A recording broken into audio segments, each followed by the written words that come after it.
Hey, this is Don, and thank you again for joining me in the Rent to Own Blueprint, where you will learn how to rent to own your dream home. Now, in today's session, we're going to be discussing how to calculate how much option money you can afford when you're looking at houses that lease with the option to purchase. So, let's begin. This will be a practical guide for first-time homebuyers using a lease with option to purchase strategy, so you can move forward with confidence and avoid costly mistakes. Please also remember, if you want my quick start checklist, in the description below you can click the link to get you started in the rent to own process. So, what is option money? Option money is the upfront payment you make to the seller in exchange for the right to buy the home later at an agreed price. It's also called the option fee, the option consideration, and the lease option deposit. Option money is often non-refundable. So if you walk away or fail to qualify, you'll lose your deposit. So make sure you choose the amount carefully. Now, why does this really matter?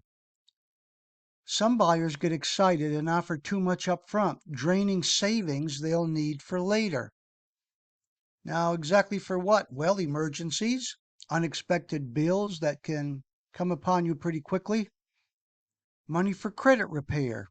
That costs money to fix your credit, and many would-be tenant buyers will need credit improvement.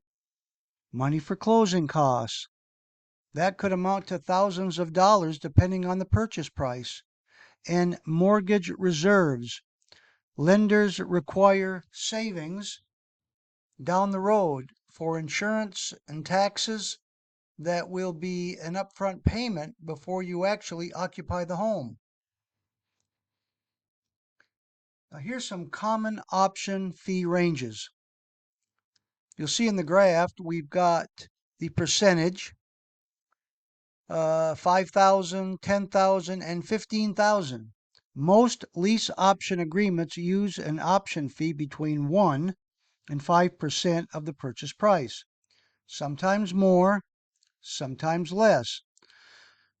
So on a $250,000 home, that is a range of $2,500 to $12,500. The right number will depend on your finances, the market, and what the seller will actually accept. Now, this is a step-by-step. Know your starting point. Number one, what about your total savings? Start with what you have available right now. But don't assume that all of it should go toward the option money. Two, make sure you have an emergency fund. Keep 3 to 6 months of basic expenses set aside. Even a small cushion beats zero.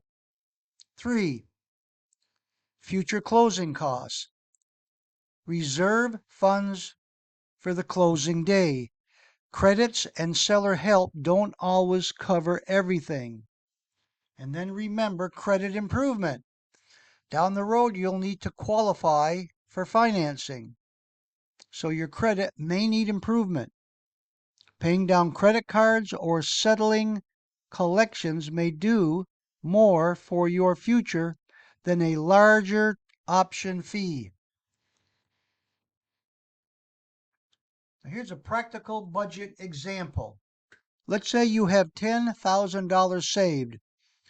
Instead of offering it all as an option money, a smarter split might look like this: 4,000 for emergency fund, 2,000 for future closing costs, debt reduction 2,000, and option fee offer 2,000. You could negotiate a lower option fee, maybe, Maybe the option fee might be a little more than that, but that will be between you and the seller. Remember, everything is negotiable. Don't assume the first number is final. A lease with option should work for both sides. Lower option money, ask for a reduced upfront amount. More time to buy, negotiate a longer option period. And then rent credits. Apply monthly rent credit toward the purchase. Now, sometimes rent credit can also be applied toward closing costs. That'll have to be something you discuss with the seller. And then extension options. Build in flexibility if you need more time. Ask yourself before agreeing to any amount, will paying this option money help me become a homeowner or make it harder? If the payment leaves you broke, stressed, and unprepared, it just may not be the right time. Here's a smart buyer's checklist. Before paying an option money fee, make sure you can check every box. Review your total savings. Keep emergency reserves. Estimate future closing costs. Improve credit if needed. Negotiate the option fee wisely. And have a real estate attorney review the agreement. The real goal?